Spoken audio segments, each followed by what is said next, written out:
KCET ಒಳಗ ನಿಮಗೇನಾರೇ veterinary seat ಸಿಗ್ಲಿಲ್ಲ ಅಂದ್ರ ಮುಂದೇನೈತ್ಲ ನೀವು ವೆಟರ್ನರಿ ಸೀಟ್ ಸಿಗಂಗಿಲ್ಲ ಅಂತ ತಿಳ್ಕೊಂಡಿದ್ರ ಅದನ್ನೇನೈತ್ಲ ನಿಮ್ಮ ಮೈಂಡ್ ಒಳಗಿಂದ ಕಂಪ್ಲೀಟ್ ಆಗಿ ತೆಗೆದೋಗಿರಿ. Hi friends, welcome back to White Coat Kannadiga YouTube channel. ಇವತ್ತಿನ ವಿಡಿಯೋ ಒಳಗ KCET ಒಳಗ ನಿಮ್ಮ ರ್ಯಾಂಕಿಂಗ್ ಬರ್ಲಿಲ್ಲ ಅಂದ್ರೂ ಕೂಡ ನೀವೇನೈತ್ಲ ವೆಟರ್ನರಿ ಕೋರ್ಸನ್ನ ಹೆಂಗ್ ಮಾಡ್ಬೇಕು ಮತ್ತು ನಿಮ್ಮ ರ್ಯಾಂಕ್ ಕಡಿಮೆ ಇದ್ರೂ ಕೂಡ ನೀವು ವೆಟರ್ನರಿ ಸೀಟನ್ನ ಹೆಂಗ್ ತಗೋಬೇಕು ಅನ್ನೋದು ಈ ವಿಡಿಯೋ ಒಳಗೆ ಕಂಪ್ಲೀಟ್ ಡೀಟೇಲ್ ಆಗಿ ಹೇಳತ್ತಾನಿ. ವಿಡಿಯೋನ ಕೊನೆ ಮಟ್ಟ ನೋಡ್ರಿ ಮತ್ತು ಇದ್ರೊಳಗೆ ಗೊತ್ತಾಗ್ತೈತಿ ನಿಮಗ. ನೆಕ್ಸ್ಟ್ ಫಸ್ಟ್ ಸ್ಟೆಪ್ ಏನಂದ್ರ ವೆಟರ್ನರಿ ಕೋರ್ಸ್ ನಾವು ಕರ್ನಾಟಕ ಒಳಗೆ ಎದ್ರ ಮುಖಾಂತರ ಅಡ್ಮಿಷನ್ ತಗೋಬಹುದಂದ್ರ KCET ಮುಖಾಂತರನ ಅಡ್ಮಿಷನ್ ತಗೋಬಹುದು.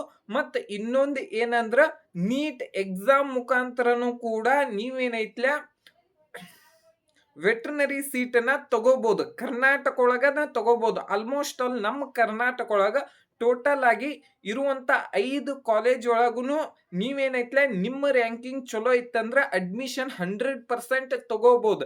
ಅದಕ್ಕೇನೈತಿ ಲಾಸ್ಟ್ ಅಂದ್ರ VCI ಕೌನ್ಸಿಲಿಂಗ್ ಅಂತ ಹೇಳಿ ನಡೀತೈತಿ. VCI ಕೌನ್ಸಿಲಿಂಗ್ ಅಂದ್ರ ವೆಟರ್ನರಿ ಕೌನ್ಸಿಲಿಂಗ್ ಇಂಡಿಯಾ ಅಂತ ಹೇಳಿ.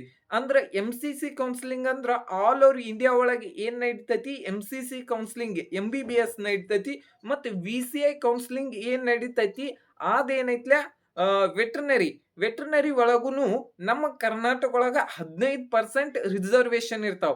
ಒಂದು ಕಾಲೇಜ್ ಒಳಗ 100 ಸೀಟ್ ಇದ್ದು ಅಂದ್ರ 85% ಸೀಟ್ ಏನೈತ್ಲ ಸ್ಟೇಟ್ ಕೋಟಾಗಿರ್ತಾವ. 15% ಸೀಟ್ ಏನೈತ್ಲ all India quota VCI counselling ಮುಖಾಂತರನ ಅಡ್ಮಿಷನ್ ತಗೋತಾರ. ಫಸ್ಟ್ ಏನಂದ್ರ ನೀವು ಎಲ್ಲ KCET ರ್ಯಾಂಕ್ ಬರ್ಲಿಲ್ಲ ಅಂದ್ರೂ ಕೂಡ ನಿಮ್ಮ ರ್ಯಾಂಕ್ ಎಲ್ಲರೇ ನೀಟ್ ಒಳಗೆ ಚಲೋ ಇತ್ತಂದ್ರ ನೀವೇನೈತ್ಲ VCI ಕೌನ್ಸಿಲಿಂಗ್ ಏನೈತ್ಲ ಪಾರ್ಟಿಸಿಪೇಟ್ ಮಾಡಿ ಅಲ್ಲಿಂದನು ಕೂಡ ಅಡ್ಮಿಷನ್ ವೆಟರ್ನರಿ ಸೀಟಿಗೆ ಏನೈತ್ಲ ಅಡ್ಮಿಷನ್ ತಗೋಬಹುದು. ಮತ್ತು ನಿಮ್ಮ ಮಾರ್ಕ್ಸ್ ಕಡಿಮೆ ಇತ್ತು, ನೀವು ವೆಟರ್ನರಿ ಕೋರ್ಸನ್ನ ಮಾಡ್ಬೇಕಂದಿದ್ರ ಅಲ್ಲಿನೂ ಕೂಡ ಒಂದು ಆಪ್ಷನ್ ಐತೆ. ಏನಂದ್ರ ಗೌರ್ಮೆಂಟ್ ಸೀಟ್ ಮತ್ತು ಪ್ರೈವೇಟ್ ಸೀಟ್ ಮತ್ತು ಮ್ಯಾನೇಜ್ಮೆಂಟ್ ಸೀಟ್ ಅಂತ ಹೇಳಿ.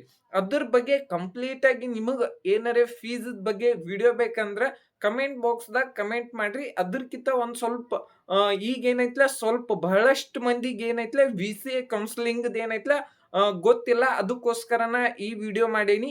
ಇದೇ ರೀತಿಯಾದಂಥ ನೀಟ್ ಕೌನ್ಸಿಲಿಂಗ್ ಆಗಿರ್ಬೋದು ಮತ್ತು MCC ಕೌನ್ಸಿಲಿಂಗ್ ಮತ್ತು KA ಕೌನ್ಸಿಲಿಂಗ್ ಮತ್ತು VCI ಕೌನ್ಸಿಲಿಂಗ್ ಅಪ್ಡೇಟ್ ಕೊಡ್ತಿರ್ತಾನೆ. ಅದಕ್ಕೋಸ್ಕರ ಸಬ್ಸ್ಕ್ರೈಬ್ ಮಾಡ್ರಿ. ಮತ್ತು ನಿಮಗೇನಾರೇ ಡೌಟ್ ಇತ್ತಂದ್ರೆ ಕಮೆಂಟ್ ಬಾಕ್ಸ್ದಾಗ ಕಮೆಂಟ್ ಮಾಡ್ರಿ. Thank you.